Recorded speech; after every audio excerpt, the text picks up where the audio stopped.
You're watching the Battered Fans Network. Chris, the Herons are back. Welcome, everybody, to episode number 259 of the Battered Heroes podcast. I am your host, Daniel Granada, and alongside me, as always, Mr. KBD. How are you doing, sir? You're on mute, so that's a good start. There we go. What Good a job. bad one. I mean, listen, it's 24 hours later. I'm still partying at this point. Oh, okay. Like, all right. we're supporter shield holders now. I mean, it does get better than this, but right now, I mean, let's live in it. Well, I think that's the debate today on Twitter, right? Does it get better than this? Is this the top or is the MLS Cup the top, right? Because now everybody's like, oh, supporter shield or MLS Cup? Some people supporter shield, some people MLS Cup. And I'd like to have that conversation, but maybe not today. But I think that is an interesting conversation. I personally prefer the MLS Cup. I know people that are, into their traditionalists like the supporter shield more. But again, we could have that conversation another day. Is Soccer Daddy saying that we come on too often? Yeah, I mean, what do you? I mean, Soccer Daddy, do you think we should take a break? Should we take it back a notch? Yeah. All right. So we wanted it is yes. Look, I like the MLS Cup more, but it is what it is. I know some people like the Supporter Shield. We're all good. Okay. Well, I think the big thing is everybody kind of looks at that as like, and like what is it, like the EPL, like that's it. And in Europe in general, right? That's how the seasons are played. Yeah. But again, I didn't want to have the conversation now, but to think some people say that it's not. They say that it's not the same here because you don't play every team here. But the reason you don't play every team is because there are so many teams. Like they'd have to drop everything down to like 20 teams, like a lot of people want, right? They want the pro reg, and that goes into a whole nother conversation. Again, another conversation for another day. And then Mike, Mr. Krabs says we should probably take a week break. Okay. So good note. Mo, this episode preview game too. Yes. Look, we don't have a Toronto person. Our Toronto guy just stopped doing podcasts for some reason. I guess people aren't tuning in to Toronto podcasts, so he stopped. And then we have Italy Jet, but we've had Italy Jet on so often that we just decided we're going to talk just general Inter Miami housekeeping, and then we'll leave the Toronto talk to the end of the episode. So here we go. Where do you want to start, Chris? Well, I'm going to tell you where to start. There's a rumor going around that supposedly last night's game was the most televised MLS game. I think it's MLS game in U.S. history. Now, I don't know about you, but that sounds like a little iffy because we've had World Cups hosted here. We can watch the World Cup here. Do you believe this stat? Because a lot of people are questioning if it's true or not. Supposedly, it says CNN is the source. I don't believe it. I don't believe that this is 20.8 million. Wait, you're on mute, Danny? Hold on. You're on mute. I think that you're mute. I think that your microphone shut off. So you might have to get that reassessed there. So I didn't hear anything that you said in terms of like the statistics and things like that. And so I don't know. So it said you should, yes. 20.8 million views, the most watched game in US TV history. Now, this is the only, and this image right here is the only one going around of it. Nobody else has kind of reported the same thing. This could be just an internet fake clickbait, whatever. But I don't believe it. That would be wild. But I do believe that it was a very big game MLS wise, and I think the MLS kind of failed in not giving it its own time slot. Well, Gus is saying couldn't find anything on CNN. Mitch saying that it's fake, and then Circus Fun is saying CNN muted him and split the CNN and the LOL so that way CNN doesn't catch what he's saying and then go after him as well. There you go. And then you have Sean says boomer clickbait. Yeah, there you go. And then I see somebody here and they're saying, talk about crew fans crying for the Club World Cup. Well, I guess that's a good transition into the next topic. We have officially qualified for the Club World Cup. Now, I don't think that there was any question that the MLS and Don Garber were trying to figure out how to make sure that we made it in there. and they hadn't announced what was the criteria for that last open spot. I think that they didn't announce it because they wanted to see, well, if Miami wins the Supporter Shield, then the Supporter Shield is the criteria. If Miami wins the MLS Cup, then they get that. And if they don't get either one of those, then it's the inaugural League's Cup champion that gets that slot. Like, they were going to figure out how to get us in there one way or another because Messi's here. So obviously it helps the brand. But we are officially in. And are you excited to be part of the Club World Cup? Yeah, man, absolutely. I mean, I was looking into it. So the teams that like make it far, they get prize money. Sean Callahan is saying it's not official. It hasn't been official since the beginning of the season, and everybody knows that we're going to get it. So yeah, we're in. Well, I mean, I guess the top couple teams get prize money in that tournament.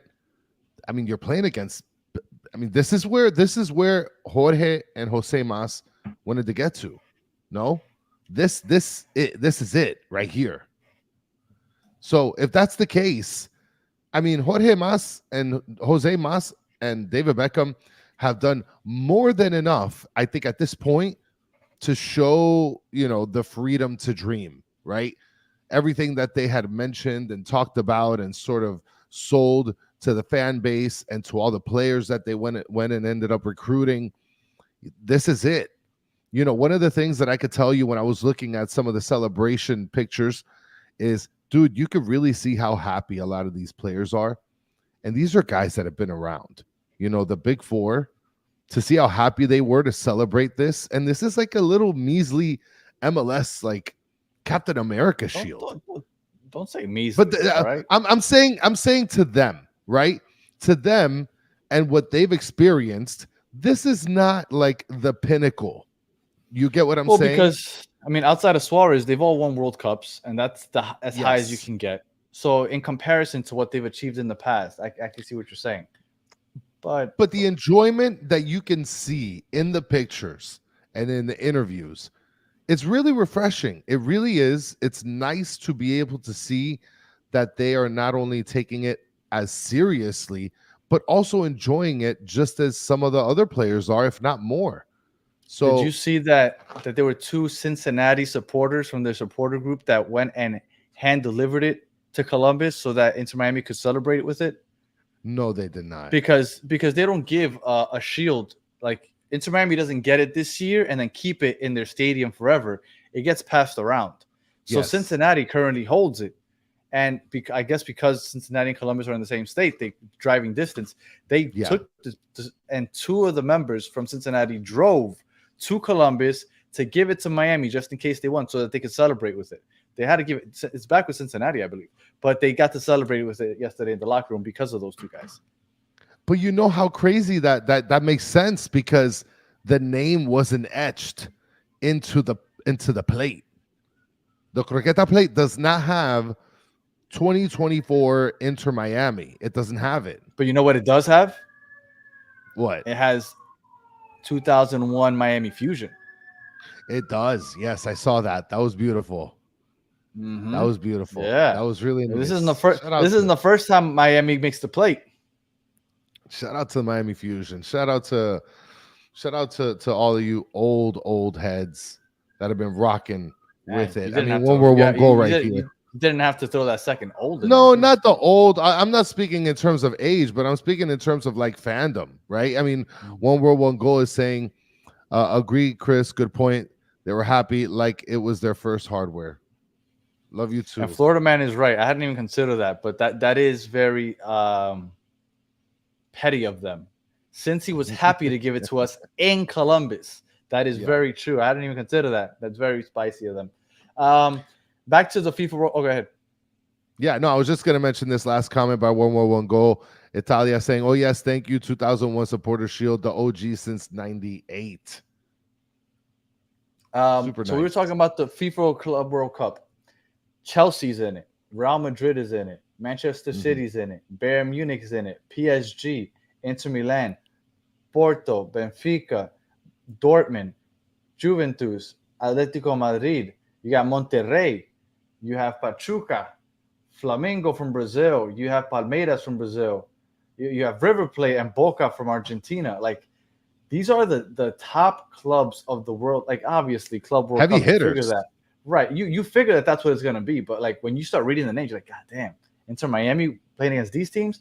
Now, luckily, they have to play against some Asian and Middle Eastern teams. And hopefully, and even then, some people probably say that the way we looked against Saudi wasn't great. But it's nice to be put up against those teams. But I don't know how we're going to perform against them. I got to be honest, though, Danny. That was like the preseason tour where, like, it was the first time that this nucleus was getting to play with each other.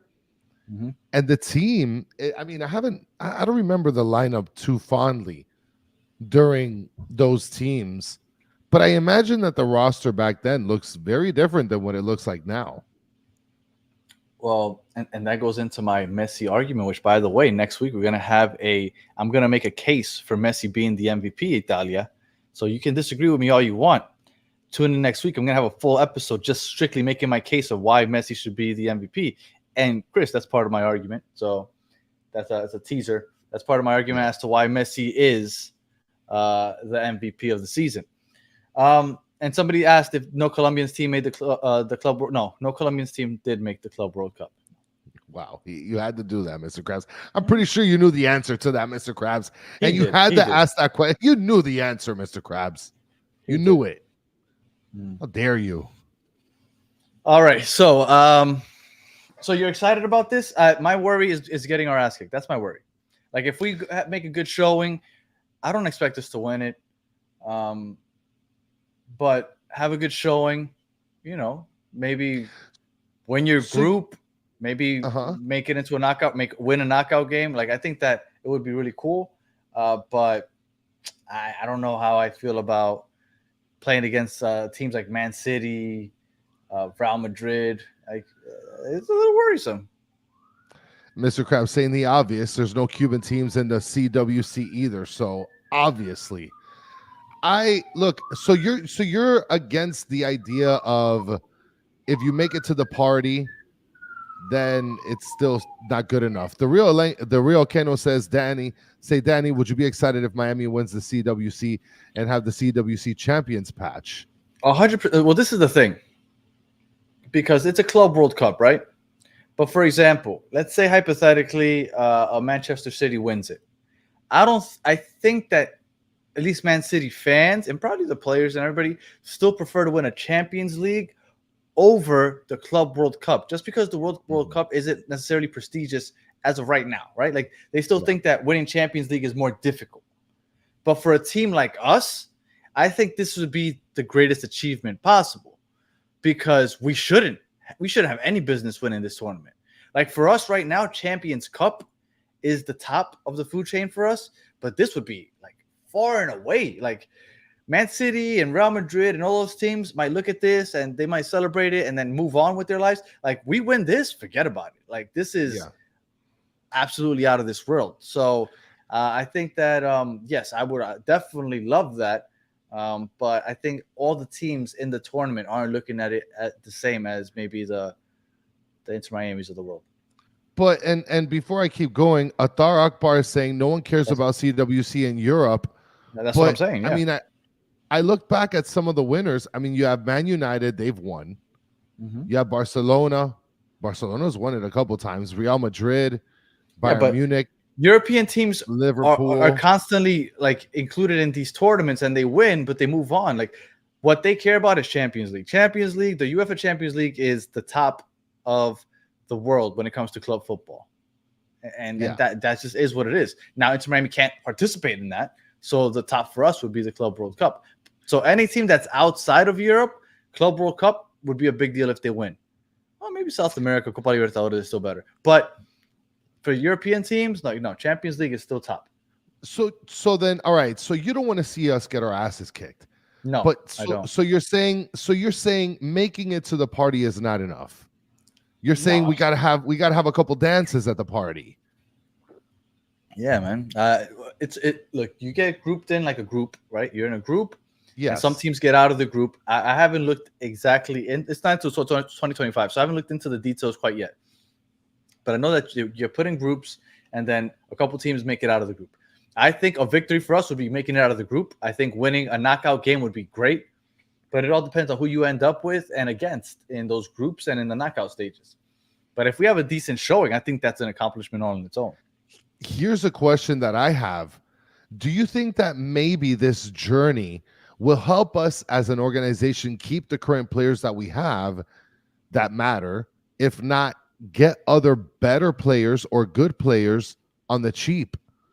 Because somebody had mentioned here, Clara mentioned, Garber better change some rules for next season. This would be critical in our representation, right? Yeah, no, I don't think they're going to change any rules for this. Well, I mean, other than not changing rules, right? It seems like we've been flying pretty legally when it comes to the money stuff. Do you think that maybe this journey is going to allow us to be able to get some players on the cheaper end, or at least retain some of the players? You don't think so? No. Wow. So you think that a year and change from now, or a year from now, go ahead. What I was going to say is I told you that European teams don't care about this tournament. Yeah. Players that have a desire and have the opportunity to go play in Europe for a possible Champions League team would choose that over choosing us for this tournament. Remember, this tournament is next summer, and I forget how long it is. It's not very long. Like they don't look at this as a big deal if they have the opportunity to go to Europe or stay in Europe or whatever it might be. So no, I don't think that this tournament per se would make a huge difference in whether we sign any players. Like, we can't sell this. Like, hey, by the way, you get to play in the Club World Cup. Like, I don't think that's gonna make a difference. Yeah. Well, and then also Sean Callahan brings up a good point, and USOC next year. Look, I hope that I hope changes. Just for history, I guess, right? I hope that the roster rules change for that. Like, just let us participate in it. The reason I kill the Open Cup so much is because everybody kills the Leagues Cup because of it, right? Yeah. And I get annoyed because I like the Leagues Cup. So when people start crapping on Leagues Cup, then I crap on the Open Cup just out of spite. Yeah. But I wouldn't mind them staying in the Open Cup. Just open up the roster rules. All right. Richard Greenberg, long time no see, my friend, says here in the comment section, unfortunately, I won't be at the TFC versus Inter Miami game on Saturday. I was able to sell my single ticket for $2,500. Wow, Richard Greenberg must be sitting on the players' laps. Who's paying $2,500? Like, Richard Greenberg, you must have some great seats, because I have row 1 seats, and the few times that I've tried to sell them, I don't sell them for more than like $300. Like, $2,500 is wild. I know he plays here, so he plays here more often than he was. Exactly. I get that, but still, $2,500 is wild. Well, for one seat. Yeah, and AZ is saying ain't no way. Soccer Daddy saying it's Canada. I don't know. He's sitting on the bench. He's sitting on the bench. So I would tell you that the away fans the away teams that we play against, when we play away, they literally can be able to do this. Richard Greenberg saying in the comment section here, my seat is 3 rows back of the TFC bench. Oh yeah. For anybody that 100%, for anybody that is a big Inter Miami or Messi fan, whatever way, and you're dying to see Messi, and you don't live in Miami, you live in another place, and you're waiting for him to go play against a team in your city, my suggestion to you is save that money, because it's going to be expensive. Go to Miami. Go to Miami. Lauderdale. Make a weekend of it. You'll the same amount of money you're going to pay to watch him somewhere else where they rarely get to see him, you'll pay flying out to Miami, staying at Las Olas in Fort Lauderdale or South Beach or wherever you want here in Miami, and you get to go to the game for cheap.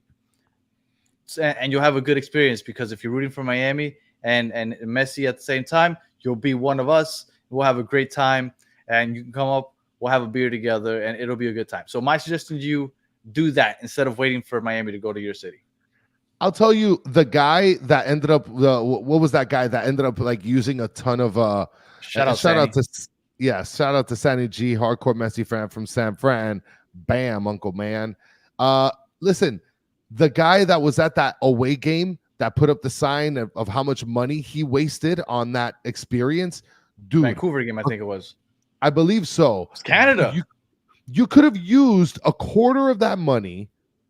And I mean, if you really want to be on the cheap, there's like crappy motels right down the street from Drive Yeah. Pink.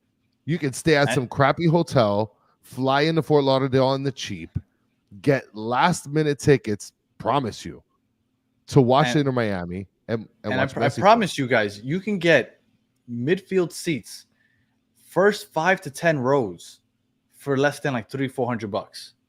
Like, and like you can get good seats to watch the team here. Yeah, So, I mean, even Mr. Krabs saying go to the Hard Rock Hotel, Florida, man. You're offering to stay at my house. I got no problem with that, but I'm really far. yes, Chris and I live a little over an hour away from the stadium. Bro, Yeah. who got picked for the FIFA World Cup?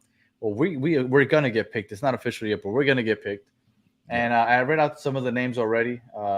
So it's gonna be interesting. It's gonna be next summer. I don't know how that works with Leagues Cup, but it's gonna be next summer. That's gonna be interesting. I don't know what they're gonna do there. So, all right. And shout out to Ak from Chicago. Appreciate you joining us. I hope you stick around. If you guys haven't already, like and subscribe. Yeah. All right. For So sure, man. FIFA World Cup. All right. So that business is done. Now, the first playoff date. Miami will be hosting its first playoff game ever on October 25th at 8:30 p.m. on a Friday night. Now, we wanted primetime games. I believe that's going to be a standalone game. Now, we don't know who we're going to be playing yet. There's a chance that we play against Toronto, the team we're playing against this weekend again. So, how do you feel about our first ever game being played on a Friday? And for those that didn't know, the wild card game or the playing game between 8 and 9 seed will be on the 22nd, which I believe is Tuesday, maybe 24, 22. Yes, on Tuesday. Yes. So that means that team will have to win a win or go home game. And then they have Wednesday and Thursday to rest. And then they have to travel to Miami to play the best team in the league. So that's a rough draw right there. So good luck to them. I definitely think we have an advantage going into at least that first game of that series of 3. What do you think about the October 25th, Friday night, 8:30 standalone game? Well, from what I understood, the reason that they did that, or I don't know if this is the reason, but it just so happens to be that the Dolphins play that weekend, and then not only Miami do the plays Dolphins against play, FSU, but then Homestead Speedway is happening. Like that's already killing me at my core because that's literally a stone's throw away from where I'm at. So much traffic down there. Yeah, so much traffic awful. down there. Yeah. I mean, it's already bad enough that everybody wants to go to the Keys with their stupid ass boats and your flag that you can be able to get for being a season ticket member. Only one though. I haven't gotten my. Am I supposed to pick it up in the stadium, or are they supposed to mail it to me? No, it's supposed to be mailed to you, which I ended up getting. I haven't received it yet. Yeah, I ended up getting the cup as well. I haven't received it, and what was that? Like a week or two ago now, eh? Yeah. Now here, Mitch is also mentioning something here. There's also news that the reason that MLS did that is because it will be shown in Times Square on the big screen. Now that is interesting because that, I mean, I guess that makes a lot of sense, but then at the same time, they could have done that at any day, no? Yeah, I mean, why does it have to be a Friday? Wouldn't Times Square be a little bit more populated on a Saturday anyways? I mean, you're getting a lot of the local people, right? But so these are the possible opponents: Montreal, Toronto, Philadelphia, DC United. I think Atlanta has a very outside shot, but like it's so outside that I'm not even going to name it. So those 4 teams: Montreal, Toronto, Philadelphia, and DC United. Of those 4 teams, who would you hope to play against? Toronto. Yeah? Toronto. Yeah, because I mean, look, and we're going to preview Toronto in a little bit, but Bernadeschi got a red card. He's furious at this team. He legitimately probably feels like he's the only one that's doing anything on that team. Aside from that, yeah, they do have Insigne, but he was on the bench last game. So other than that, I mean, Osorio is the only one that's actually doing something decently, I guess, for that team. And I think, if I'm not mistaken, listen, they're not a good team. Osorio is the only one that is actually doing something decent. I mean, Kerr is pretty decent too, but at the same time, the Italians are what people come to see. And I don't think that they're going to be good enough. I don't want to see Philadelphia. I don't want to see Montreal. Joseph Martinez is just getting in his bag, got a brace yesterday. I mean, DC United, maybe, because they're a one-trick pony, right? You know what the thing is about the first round, though? It's a 3-game series. Yes. Like, I feel like a team can upset you once, but, like, they're not beating us twice. Yeah. And then here we have Skrilla says, I want Toronto. Mitch saying Insigne isn't playing apparently. Maybe 10 minutes. The coach said he is strained in both calves. And Edson is on the same level with me. Union is who I would want to avoid. I don't want to play Union. No way. Because that's the kind of team that when they start picking up steam, they like want all the Curtin smoke and stuff. Yeah. Oh, goodness. I don't want that. I don't want this whole, oh, man, they beat us in the second game, and all of a sudden it's like, pins and needles on the third game. It's just, I don't want that. Well, of those 4 teams that I mentioned, here are the goal differentials. And Richard Greenberg says Insigne is injured and checked out. There you go. Of the 4 teams that I mentioned, these are the goal differentials. You ready? Uh-huh. I'll start with the 5, right? Because I said Atlanta has an outside shot. So Atlanta, -5 goal differential, okay? DC United, -16. Montreal, -16. Toronto, -20. Philadelphia Union, +9. They've scored more than their opponents, and they're still somehow all the way in 10th place. Yeah, well, but that's because they've had these matchups where even when they're scoring, they're getting doubled up on, which is weird because their defense is not awful. And they've drawn a lot. They have 10 draws. Yes. They just had a strand of really bad luck. Again, this is a team like from the dirt. Yeah, this isn't like your typical 8th, 9th seed team. Yes. This is we've had some bad luck, but when we start rolling, we're rocking. And I don't want that in the playoffs. Don Capacito says, there's no team in the East that worries me except for Columbus and the Galaxy in the MLS. I'll tell you the only teams that worry me. Charlotte, Columbus, they're awful. Charlotte, Columbus, and the Red Bulls. Those are the 3 teams that would worry me in the East. Oh, my goodness. Charlotte and Columbus because of their defense. I'm telling you, play against a good defense, they'll stifle you. They'll get 1 or 2 miracle goals. They'll get a penalty off a handball, and they could beat you like 1-0 and just put 12 in the box, basically. And then on the West Coast, the Galaxy for sure. Yeah. And Houston, if they shoot, I don't think Houston makes it that far, but if Houston makes it that far, Houston's another great defense. So teams that have really good defenses, I know we have really good attack, but good defenses worry me in a 1-game playoff just because they could literally just hunker down and just play the counter and just hope for a miracle. Am I wrong for saying that Orlando doesn't scare me? Orlando's am I wrong? Am I wrong? Am I wrong for saying that Philadelphia scares me more than Orlando City? Am I wrong for that? Yes. And on top of the fact that Philly would play us in a 3-game series and Orlando would be 1 and done. So we have one bad showing. Like there's bad games. It happens. Even the GOAT Messi can have a bad game here or there. We're like, damn, he didn't play it to his Messi potential. Like those games happen. And if they happen on the wrong day, winning in or 1 and done. Jimmy Luis Enrique Cuesta Astudillo. Yes. Much appreciated. 100%. All the way from Ecuador. And if you speak Spanish, make sure you catch us Monday nights at 10 o'clock for Battered Herons en Español. Yes. Now, Florida Man is saying you're wrong. I want to know what we're wrong about, Florida Man. And Dennis actually agrees with you. So, yeah, man, it's not when you have a playoff, a 1 and done type of game, you win or go home. The best team doesn't always win. That's why everybody loves the Super Bowl, right? In the NFL, because the best team doesn't always win. You have one bad game, one bad play, and it could completely ruin your season. And you could be home, and you're like, what the hell just happened? We had such a great team. One bad day, and you go home. So that's why good defenses worry me more than anything else, because all it takes is just one bad day. Now, Gus is mentioning here, Philly will not make it. They play Cincy and Columbus the last 2 games. That's very helpful. Absolutely, that's very helpful. Florida Man is saying that I guess I'm wrong again for talking about Orlando.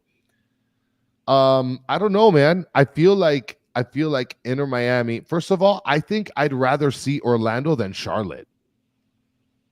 Like, I'd rather see Orlando than Charlotte. I'd rather see Orlando than Philly. I'd rather see DC over Orlando. I don't want to see DC. I mean, I don't want to see Orlando if it's between DC and Orlando. No, I'm not scared of DC. I feel like they're just a one-trick pony. I'm gonna tell you something. We're gonna put the horse in front of the carriage. Is that how the carriage in front of the horse? Whatever the saying. The carriage in front of the horse. Yes. All right. So we make it to the playoffs. We play the last seed, the play-in team. Let's say we beat them, which I would assume and I would hope that we can, right? Because we have to beat them just 2 out of 3. Okay. Easy. We get to the second round. What it looks like, it's basically almost locked in that we're going to be playing against either Orlando or NYCFC. Actually, the Red Bulls have a chance to be there also. But it's looking like it'd probably be Orlando and NYCFC. For whatever reason, we have a really hard time with NYCFC. Yeah, but that's at home. Even at home, we drew with them this year. Yeah. But I think we have a hard time. The only time that we've put it on NYCFC is when Pozuelo was here, because Pozuelo was NYCFC's daddy. When he was in Toronto and in Miami, he used to give it to NYCFC. But NYCFC, I don't know what the hell it is, but we have a hard time with them. And then Orlando, that's another tough game. So that second round is not going to be easy. No, it's not, because we might get the Red Bulls. Nobody wants to play against the Red Bulls. Nah, the Red Bulls are annoying. They'll randomly beat a team just with their annoying style of play. Mm-hmm. Yeah, I mean, not only that, but it's just like their annoying style of play. They press really high. If we got people like Aviles back there, and then a return to duty, I don't know, what's his name? David Martinez, off of being injured, because I imagine that he's going to come back when the playoffs start. I don't think that we're going to be seeing him in the next 2 games. Maybe NYCFC will be playing the Red Bull Stadium. It's well, the way things are set up right now, NYCFC wouldn't really be hosting any games. Well, the Yankees and the Mets are both in the playoffs. They play in Yankee Stadium. I don't think NYCFC right now, as it's presently gone down, I don't think they'd be hosting any games, because they would be in Orlando for the first. Oh, I guess technically the first round they play 1 game at home. Because the thing is, in the last game, so the Yankees and Mets are both in the playoffs. Yeah, they might not. So they might have to play in the Red Bull Stadium. Yeah, they played their last game, I believe, at Red Bull Stadium. Let me just double check that, but I believe they did. Yeah, I believe they ended up playing their the last game that they had, and this was against Cincinnati. Let me just make sure we take a look at this. And it was at Red Bull Arena. It was. And in the playoffs, I think if they host any games, they're probably going to do it in the Red Bull Stadium, because Yankee Stadium, they have games because they're playing in the playoffs. And then the Mets just qualified for the NLDS. They won today. So, it looks like probably Red Bull Stadium. Steve Munoz, at least me, can't speak for Chris. I am not scared, but I am also a logical thinker. I know that it isn't 100% that you are going to win every game. Like, you could lose. Like, think back to May, when we lost to Atlanta and we had a full squad. Who the hell saw that coming? Those things just randomly happen sometimes. When you think about the U.S. Open Cup last year, we were losing 2-0. It was like the 70th minute against Cincinnati, and then it took some messy magic to get a couple crosses to Campana to tie the game. We went to PKs. But, like, one and done, like, those games are unpredictable. That's why they're so fun to watch. But you can't say that you're 100% sure you're going to get it, because, things happen. Well, it is just any given Sunday, right? I'll use the American football like analogy there. Any given Sunday, it's just one and done. The ball bounces the wrong way. And of course, I mean, timely, Mike V with the hashtag Tata out appearance. Just perfect timing there. Again, I think. But Yeah. Tata did his job. He got us the croqueta plate. So, when are you gonna let it go, Mike? No. I need a response from Mike V. Mike V, what is it going to take for you to say Tata in? Well, Mike Longin said that it would take the supporter shield. I don't know. I don't know if that did it, but that's what he originally said. If he gives us the supporter shield, then I'll give it to Tata. So I don't know if he finally gave in to that. So is Mike V on the same page as Mike? Are the mics on the same page? I don't know. I don't know the hate, man. Tata has done a good job. And you know what? If he would have won it and Messi and Suarez would have played all season, although I still think he should have gotten credit, I would have understood a little more why everybody's like, but he got it because he has Messi. Look at the team that he had over the summer. Nobody expected us to be supporter shields winners. Come on. So. We picked up a ton of points during that too. Things that weren't even predictable. We had such a positive outcome during that span of games without Messi that you have people legitimately thinking that we're better without Messi. I don't think anybody genuinely thinks that, man. I think people just like to talk crap. No, I mean, talk crap. There's people that legitimately think that I refuse to believe that. And look, we always try to be very critical, just evenly throughout the table. But at the same time, we're not buffoons. We know that we have the greatest player in the whole world. Estevao Paiva is saying Messi should prioritize these games. Argentina games are useless right now. It's impossible not to classify. And Mike V said that at the beginning of the season, we said that we needed 2 pieces of hardware. But the supporter shield was never one of the ones, at least that on the show we said Champions Cup, Leagues Cup, or MLS Cup. Of those 3, we wanted 2. Yes. I don't think anybody, I'm pretty sure I didn't see anybody say that the supporter shield we were going to win. I thought everybody thought that we would have to prioritize giving them rest time, Copa America, this and that, so that we wouldn't win it. The fact that we won it, I still think it's crazy. But you didn't count. You, Daniel Granada, didn't count supporter shield at some point. You didn't care about at it. all. No, I didn't. I didn't think that it should be a goal. I didn't think that we should really push for it.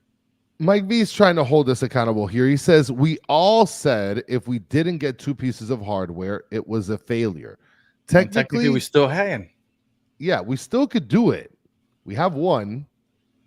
Now we just need to get the other, right? And then Mr. Krabs, am I going to talk into my microphone or make love to it? I mean, if you want me to take the ladder, I'm going to have to turn this camera off real quick so I can be able to do what it do. You know what I'm saying? That's terrible. Jeez. And Soccer Daddy's saying the supporter shield is very beautiful. And I hope that we can be able to get that same gift that Cincinnati got as fans. You think we're going to get one of those?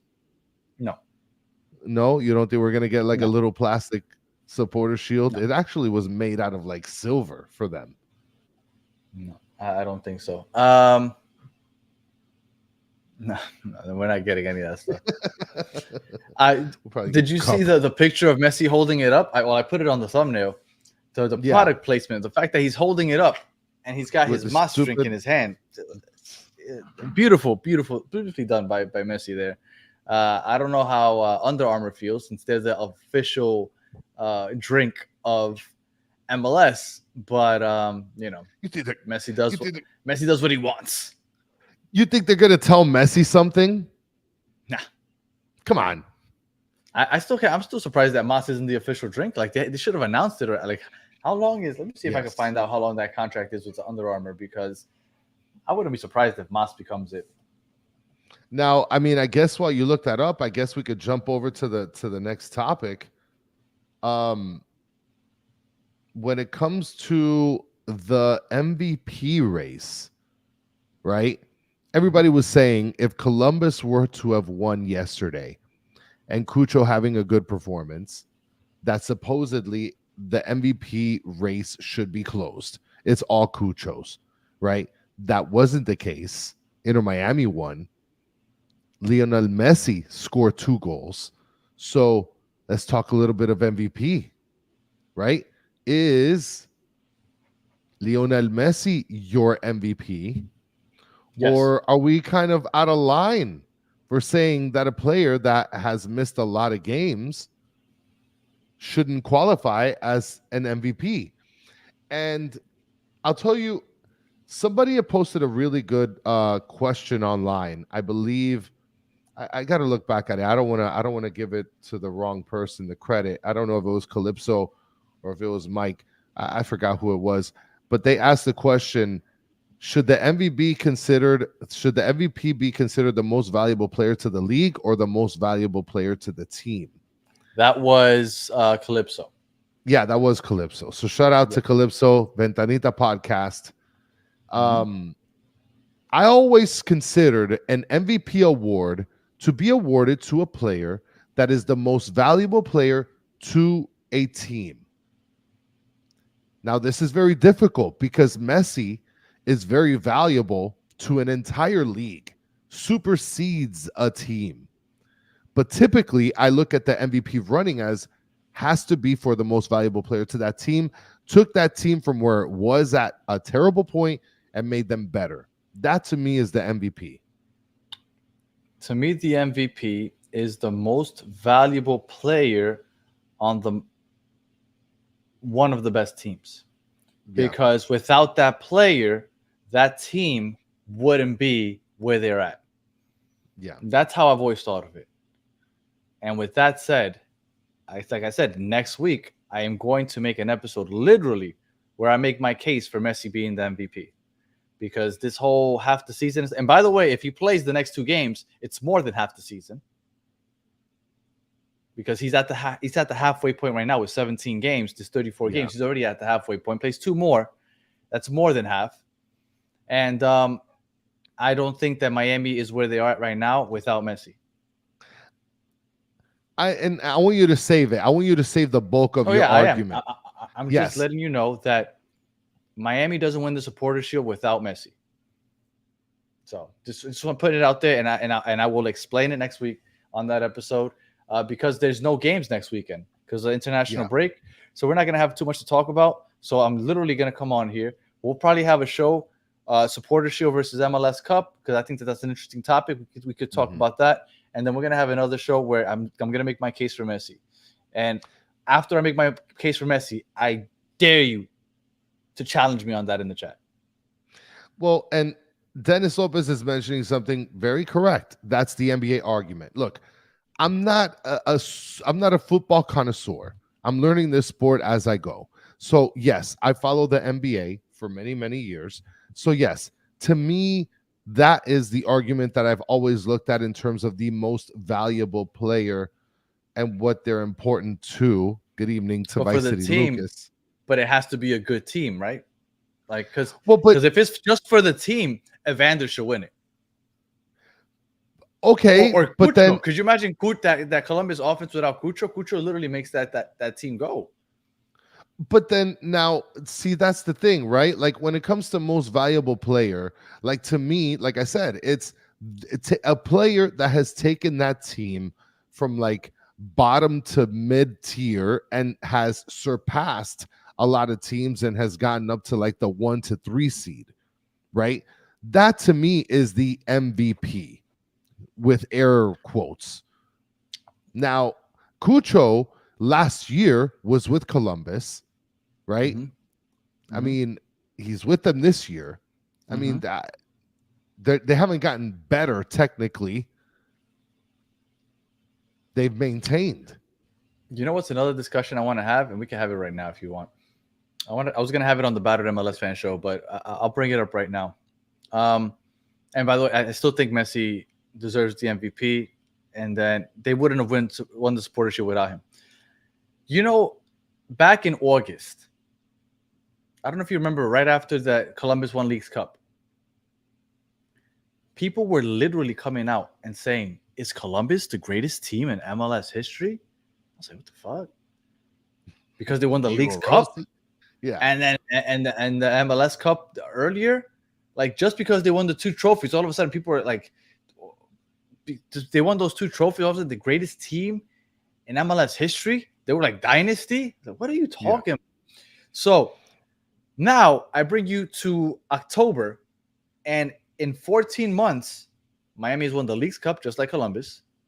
They've won the Supporter Shield, which Columbus hasn't won.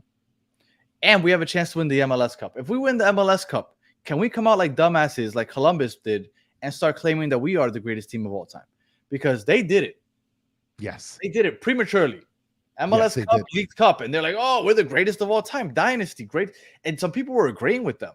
Like, what the hell's wrong with people? If we win the MLS Cup, are we all of a sudden the greatest MLS team of all time?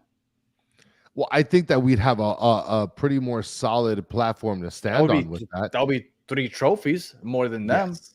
I just thought that it was really silly that people were taking that conversation seriously at all. They better start saying that shit for us now. See, this is where we get into the argument, though. Florida Man saying there's no one more valuable to IMCF than Messi. And El Bigote saying, and potential to break single season points obtained by any team. This also catapults us past the Columbus Crew greatest MLS team ever on the planet or whatever. Yep. Now, One World, One Goal brings up a good point, which I'm assuming that you're saving for your argument. Says, I know, but he missed so much last year and then so much this year. It's really tricky to win this playoffs. It's very random, even if your team is number 1. And I imagine we're talking about MVP there also, because just talking about winning the MLS Cup. Yeah. Well, I mean, in terms of like the MVP discussion, he has missed a lot of games. So obviously, like Florida Man was saying, there's no one more valuable to Inter Miami than Messi. Correct. There's no way that I can be able to say that there's someone else that's totality, in totality more valuable than Messi. But we're talking about like for this season, I would argue and say Luis Suarez, with the amount of games that he's been able to play, has been pretty valuable to us, right? I'm not talking about Suarez played. I don't have the number with me. I'm sorry. Okay, no, sorry. If you can give it to Luis Suarez, why can't you give it to Messi? What has he played? 3 or 4 more games than Messi? Probably like 4. It's got to be like 4 more games. In reality, my choice would be Jordi Alba. But the only reason that I would say Luis Suarez is because he puts the ball in the back of the net. I was looking something up, and like I said, I'm going to do it in the next episode, so I don't want to get too into it. Yeah, don't do it. Yeah, I'm going to leave this for. We got to get away. We got to get away from this. We got to get away from this. I'll leave it for the episode next week. But Messi's the MVP. Messi's the MVP. Yeah, save it. And I got some numbers to back it up. There's your tease there. Yeah. All right. So and then Vice City Lucas put up an interesting question for the chat, and then we'll answer it also. Chris, MLS Cup or CCC? MLS Cup. For me, it's CCC. Even though I really want a star on top of the badge already. That's what I want. But that's as big of trophy that we can get. I mean, outside of the Club World Cup, obviously. But this is the biggest in North America. This is the biggest we can get. I would go CCC if possible. Well, the CCC is bigger in terms of the tournament. But the MLS Cup is like it's our league, and it's the star that you get above the crest. For sure, I understand. I'm not knocking his. I agree with him to an extent, but I give me the Champions Cup before you give me the Premier League Cup. Or the trophy. Yeah, like I don't know. I think winning the international one is much more valuable.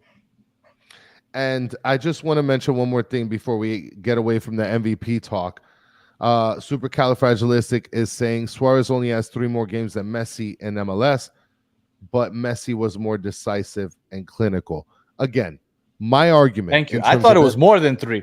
Oh, thank you. And you know what? And that was another point that I was going to make next week. And I'm not even going to say it. I'm just going to keep it for next week. But thank you. Again, my whole deal is if it was my choice and I was to tell you who I think the MVP is, I would probably go with Jordi Alba. Let's get away from this. Let's get out of here. Let's just get out of here. We keep it moving. Next week.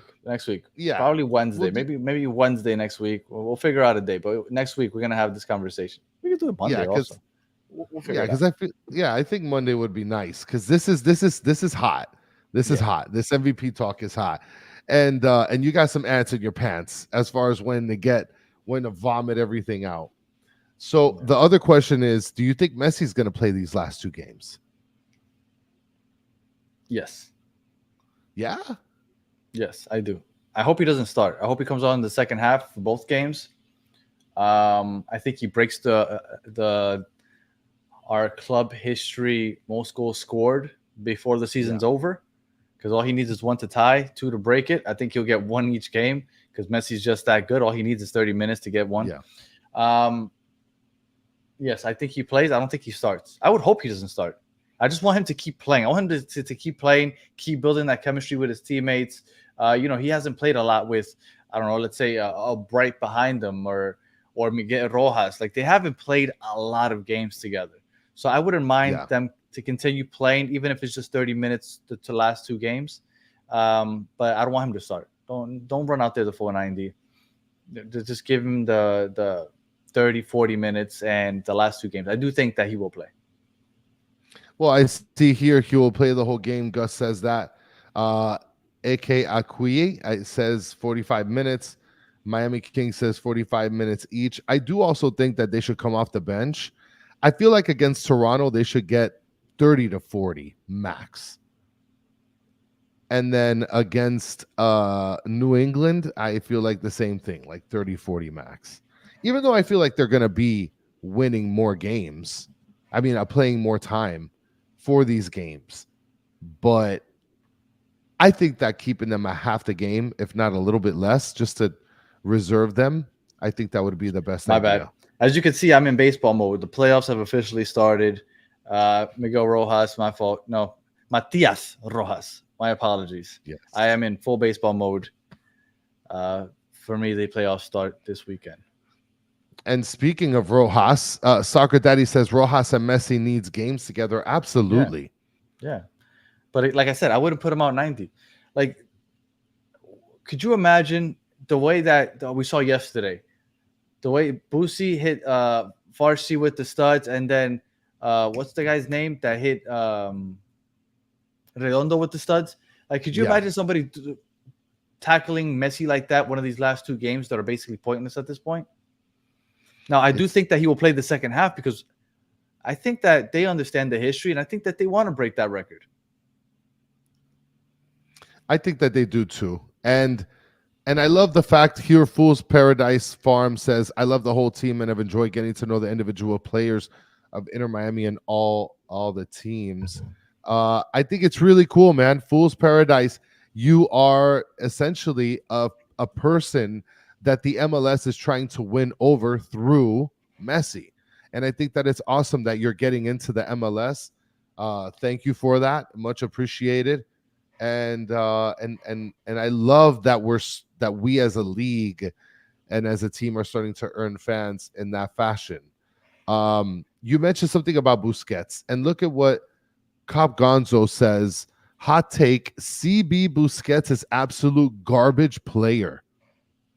I don't want to say it's a hot take. That's a hot garbage take. Like, he's not the fastest. But like Cop Gonzo, you see that he's like really good with his footwork in terms of being able to avoid fouling and steal balls from players. I agree. I think Busquets at center back helps break the press because if you remember, I don't know if you were watching the beginning of the year, but our biggest weakness was the press. When we got pressed, we were constantly giving the ball over. Tomas Aviles could not find Busquets in the midfield. So Busquets constantly had a track back. At that point, he's playing center back anyway. So they put him there. And I think it's worked well. I like Busquets as a center back. Hell, I have him in my ultimate team in FIFA as my center back. So there you go. Nice. There you go. I think a tandem of Busquets and Frey, ain't nobody pressing us. We'll work out of that press with ease. Because Frey, he can dribble his way out of a box. Yes, he can. And luckily, Soccer Daddy saying Tega Redondo is not playing next game. It's a good thing that we have players like Ian Frey that are willing, more than able, to step up. ENF and Frey. ENF and Frey willing to step up and take the reins and perform at a high level. I was listening to the Inter Miami show earlier today, and I said people like Bright, Noah Allen, and Ian Frey, the fact that they barely get minutes and step up in critical situations for critical players and perform at the level that they're playing is phenomenal. They win my hearts. 100%. Yeah. All right, so I guess it's time to get into Saturday. We got Toronto FC. We've played them 10 times in our history, I believe. I think it's 10 times. And we've beat them 8 times. They've beat us twice. So we definitely have Toronto's number. The last time that Toronto beat us was March 18th, 2023. That was the beginning of the Phil Neville downfall. So that's understandable because we were just losing like crazy. Oh, one last thing. Today, because we won the Supporter Shield, the constant tweets from people that have absolutely no idea what they're talking about was, I mean, it's all over the place. Messi showed up, took this horrible last place team, and now they're Supporter Shield winners. I love Messi. Stop shitting on my fucking club. Inter Miami purposely did not sign players at the beginning of the 2023 season. They didn't even assign the number 10 kit or the number 5 kit to anybody because they knew they were going to go after Messi and Busquets. This was done on purpose. Okay? So we knew that there was a chance that we would be the worst team in the league. And the fans, the front office, nobody cared because we all said, this is okay if it pays off. And it did pay off. Please, just a couple months before, we were a playoff team. Stop pointing at us like we were a piece of crap and that Messi came and all of a sudden he went from a piece of crap to Supporter Shield champ. Yes, without Messi, we don't win the Supporter Shield possibly, but we are still a decent team.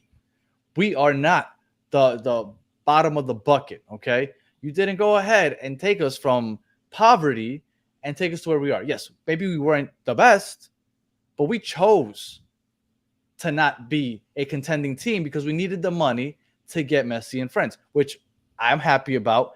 Everybody was happy about. And we have a catalog of videos in our YouTube channel that you are free to go watch. Watch anything from the beginning of 2023 till June of 2023. And we say it all the time. This team sucks. We understand why we did it. If it pays off, it's fine. It did pay off. We're happy about it. But please, stop throwing that shit in our face. Like, I understand that you're here for Messi, but don't shit on my club because it's still my club. And look, Clara is saying show some fucking respect. Absolutely. We literally had Cop Gonzo saying 14th place is not decent. I'm sorry. It isn't decent. I'm telling you why we were 14th, because we didn't sign any players. Mm-hmm. We literally assigned numbers 1 through like 15 on the kits, and we literally did not assign number 10 or 5 at the beginning of the season because we knew that we were going to go after Messi and Busquets. So yes, it was not decent, but it was also not done because we put all our efforts into it and we just were a shitty club and couldn't do any better. We purposely didn't sign a lot of players, and that's that. We literally had Pozuelo riding a stationary bike on a balcony, waiting to be called and given a contract. You know how bad things were?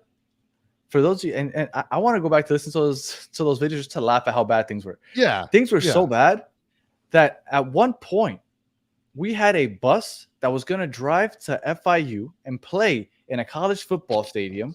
It broke down, and we had the entire squad carpool in like 2 or 3 cars.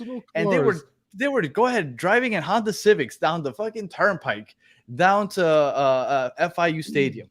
Like, that's how like little effort they put into that season because they were putting all their eggs in the Messi basket. That's reality. That's facts. They couldn't even afford a well-maintained bus. And Robert A, yes, we came on 15 hours later than we were supposed to. It was supposed to be Cafecito with the Herons, me and Solana, but unfortunately, I had some. I had an issue with my son, and it got taken care of. He's doing much better now, but unfortunately, we had to push it back. So this is the same episode, just 15 hours later. And shout out to everybody, because I talked to some people in the chat this morning before the show, let them know that we were going to do it. But there were some people waiting on there. So shout out to you guys, and appreciate that you guys were logged on and ready to have some fun with us in the morning. All right. Yeah, man. So I'm done with my dialogue. Go ahead, Chris, if you want to get into the Toronto game. Yeah, I mean, look, just before we let this go, Vice City Lucas, I gotta represent. It's honestly sad, Danny, here to explain, because it's all Messi fanboys. Do is look at stats. They don't look. They just looked at what we was in last. No need to explain anything to them. I think it is necessary to explain, though, because if somebody comes in and they start watching this team when Messi gets here, do you really think they're gonna like deep dive, like, but why were they 14th place? Let's take like they're not. Bryce, I get it. Who's Bryce Duke? Right. Who's Pozuelo? They let this guy Pozuelo go, former MVP. Yes, we had an MVP of the league, and we let him go for Messi. So I don't blame you for not knowing. That's why I'm explaining it. I'm just asking, stop shitting on my club, because you love Messi, I love Messi, but I also love my club. Just stop shitting on my club. I'll be right back. Yeah, go ahead. Listen, I just want to mention one thing here. Not only were we actually considering on signing or not signing Pozuelo, but we also had Kieran Gibbs playing left back on that team. That guy does broadcasting for us now. We had Higuain, who was in the middle of retirement, and people were actually considering Bryce Duke to be the 10 of this team when Pozuelo was not going to get signed. Bryce Duke was still with Inter Miami when right before, I believe it was before we ended up getting Messi. I'm not 100% sure. I have to look at the timing of that. But let's go ahead and talk a little bit about the preview, because we do have a game this weekend. It is against Toronto. It is at a weird time. I believe Richard Greenberg mentioned this at 4 p.m. So we have a standalone game at 4 p.m. against Toronto FC. And a couple of you guys, I ended up saving some of your comments. Mr. Krabs mentioned earlier that Bernadeschi will miss the Inter Miami game for yellow card accumulation. Yeah, I brought that up a little bit earlier. He doesn't care about what happens with this team. And he's not going to be playing. And then you also have Insigne, who he's actually been injured on and off. He was coming off the bench, if I'm not mistaken, this last game. So for sure, it's not a good look for Toronto. And Soccer Daddy is mentioning here, Toronto FC supporters group boycotting the team. Listen, I saw the video of the supporter groups literally bitching at Osorio and telling him, you're the only one that's allowed to keep on your kit. Tell everyone else that is on the pitch to not only stop playing, but like take off your kits. None of you deserve to be wearing your kits. And hold on, Mike V is mentioning here, Jake LaCava actually played minutes. Just to refer back to where we were, Jake LaCava, guys, was playing minutes for us on the starting team. This guy's somewhere in Tampa Bay bagging groceries. Mitch saying we survived the Pizarro experiment. And Cobb Gonzo is actually asking Mr. Krabs, you are hyping Higuain. Listen, I'm not going to lie to you, Cobb Gonzo. A piece of my heart kind of wishes that Higuain was on this team right now. I would love to see Higuain playing with Messi. Mitch is saying Duke was a stud, though. Listen, I'm not going to lie. Duke was a stud. He has on and off games with Toronto, but for the most part, you know, it is a shame to be able to see some of those old players and some of them actually panning out. Vice City Lucas is mentioning Insigne wants to leave Toronto with a crying face, and Mike V is saying 4 p.m. What the F? I hate that time. Yeah, it's pretty awful at 4 p.m. to be able to kind of tune into a game. I mean, it's cool. I get it, because they're going to be able to get a lot of the people that are fans of Messi to be able to watch the game. But at the same time, yeah, it's kind of awful to be able to time that. But they're doing it because they want those standalone games, right? Because everybody's like, oh, we should have standalone games. Well, they're giving you the standalone games. Everybody's like, oh, I hate that. All the games start at the same time at 7:30. Well, yeah, for them not to start at 7:30, this is what you get. I personally hate it. I'm okay with all the games starting at 7:30. But for those people that don't want it, this is what it looks like. Could you imagine? I don't know if were you a season ticket holder before the Apple TV contract? Yes. I don't think so. Were you? Yeah. Okay, so the first season you were a season ticket holder, did we go to games at like 2 in the afternoon? Yes. Those games were It was brutal, awful. man. It was awful. Those games, like I know everybody. I was on the Battered MLS fan show on Tuesday nights, 10 o'clock. Gotta plug that. And I was on there, and I brought up the fact that I prefer all the games at 7:30, especially because I hate watching the games in the blazing sun at like 2, 3 o'clock in the afternoon. And then they're all obviously they live in cold places. Some of them, and they're like, "Ooh, oh, Miami, they're scared of the sun." No, you guys don't realize what the sun is like down here. Like it's brutal. Like sitting in that burning sun. The players probably don't like it. And I sure don't like it just sitting there cooking in the sun watching the game. So I am all for the 7:30 starts. I remember trying to grill for a 2 o'clock game or like a 3 o'clock game. I don't know if you remember that day. I do. When you brought the wrong grill, I remember where that. I brought the wrong grill, and then all of a sudden, like my steaks weren't staking right, and then it's like I had to hide the grill under the car. That was awful. And then we're gonna get back to the Toronto food, but just something that came to my mind, just so everybody that's watching knows. Chris, new to football, this is how crazy for anybody that's wondering how crazy life is. It is crazy. We were just talking about this just the other day. 3 years ago, Chris went to his first football game with me. I took him to watch Inter Miami versus New England Revolution. That was the last game of the season. No. Was it? It was October 24th, October 23rd, something like that, 2021. So we're approaching the 3-year anniversary. So I told Chris, 3 years ago, you weren't even a football fan. Here we are 3 years later, and you're not only doing a podcast talking football every week, but you're also doing it in Spanish. If I would have talked to Chris 3 years ago in the beginning of October and been like, hey, in 3 years, you're going to be talking football on a weekly basis and in Spanish, wild. I don't know why I just brought that up. I just thought that was really interesting. I just remembered you just never know where life's going to take you because I'm sure Chris would have never thought of that. Oh, absolutely not. At that time to consider all of that, absolutely not. No way. But I'm very thankful for that. So thank you for taking me to that game because it flourished into something beautiful. I'm very, very happy. Who would have thought that would have been a life-changing game? Yes, absolutely. It was awesome, man. I never watched soccer in my life. Well, I mean, I did. I was a bandwagon Brazil fan. It was 2021. 21. Uh-huh. I was a bandwagon Brazil fan. I just wanted to play with Neymar and a bunch of randos on FIFA. And yeah, man. It's different. It's a different sport. I wasn't used to watching it or anything like that, but it is what it is. It wasn't New England. It wasn't New England. It was Cincinnati. That was it was a 5-1 game. Yes, October 23rd, 2021. Since Miami beat Cincinnati 5-1. So obviously Chris had a great time because we put up 5. So October 23rd. Yeah. All right. And I appreciate that. Vice City Lucas says Chris ball knowledge makes me smile. I remember he barely knew what an offside was. The thing is, look, everybody thinks I don't know what an offside. I used to play hockey, so I do know what offsides means. Yeah, but they have the blue line. It's different. Yeah, it is different. I mean, look, I didn't know what a pitch was. People were telling me like, "Oh, they're on the pitch." I'm like, "What the hell's a pitch?"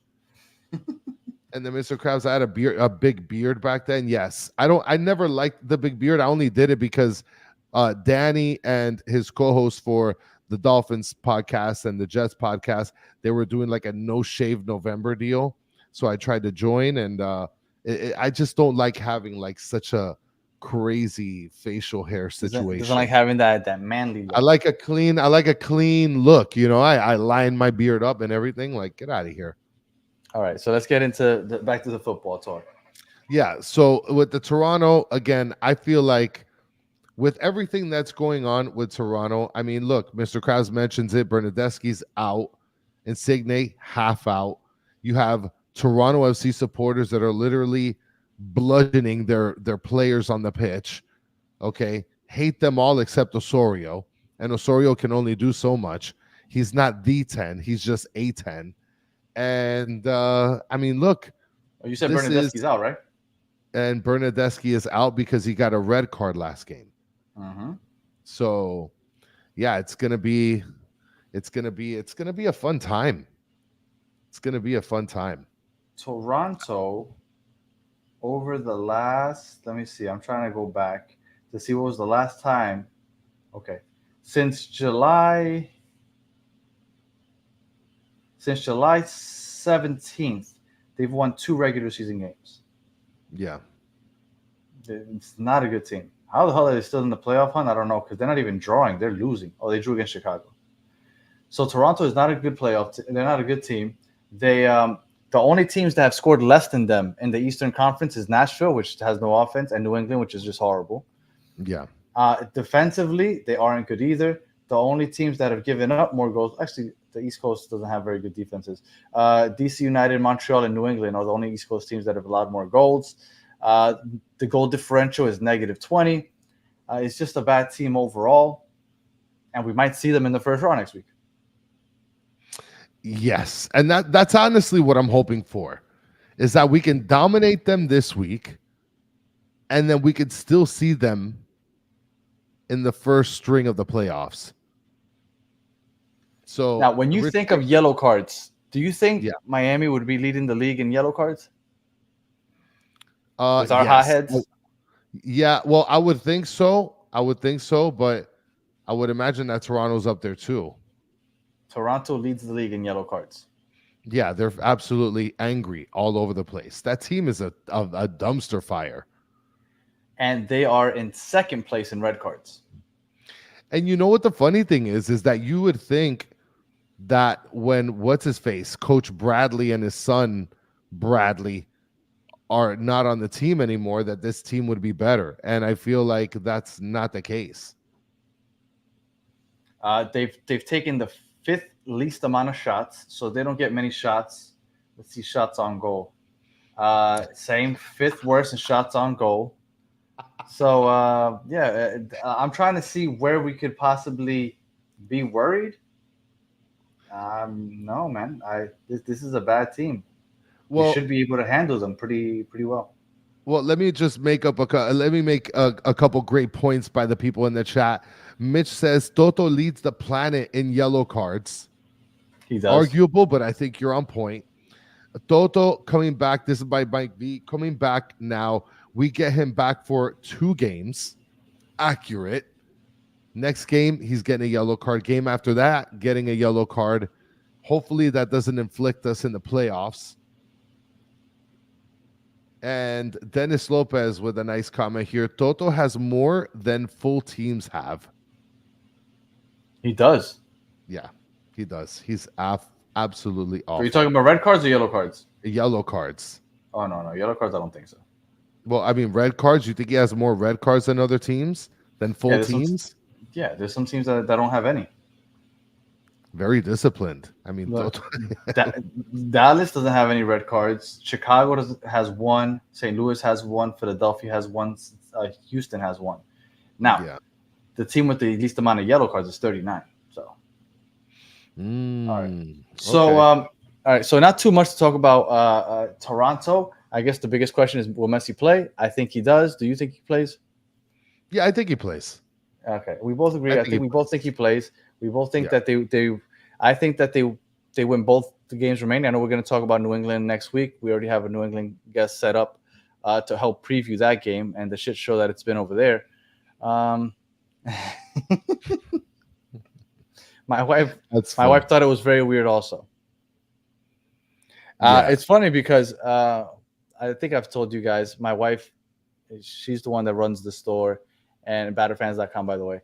And sometimes I come to her with ideas. And I told her that we should have an Aviles and a Cremita shirt. I say Aviles because for obvious reasons, but I thought that it would be pretty funny. All right. So, Chris, prediction time. Oh, we're dominating this game. Tell me if Messi and Suarez score. Tell me if Toto gets a yellow card. And then tell me the score prediction. So, I think Suarez probably scores. Okay. Toto's a guaranteed yellow. Soccer Daddy, just real quick, it is the woman's private part in a lot of countries in Spanish. Yes. All right, go ahead.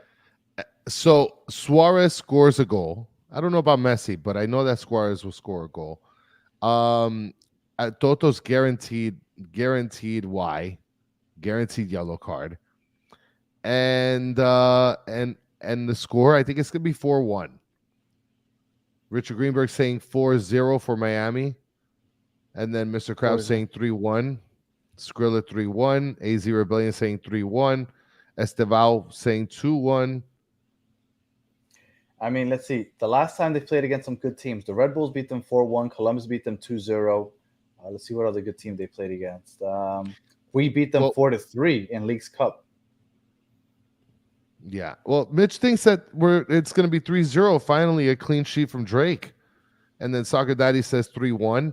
And then Vice City Lucas asking Chris real question, what is the parlay? You know what? I'll go ahead and I'll post that. I'll post that on Twitter, what parlay I think I'm going to do this weekend. And whatever he does, go the opposite way. Oh, my gosh. Hey, I ended up making $11 worth of a bet. I won like $67, Danny. How about that? How about that? Miami King, I'm going to go with Miami King. 3-0, clean sheet. He said Taylor Suarez score, and I think Messi also scores. So that's mine. I'm going to go 3-0, Messi scores, Suarez scores, and Robert Taylor maybe sees the pitch and scores. Why not? Hell yeah. Hell yeah. And then Circus Fun is adding to the parlay ATO for the W. Okay. Now, Miami King is mentioning may see the new goalkeeper. You think that Drake Callender is going to hit the bench?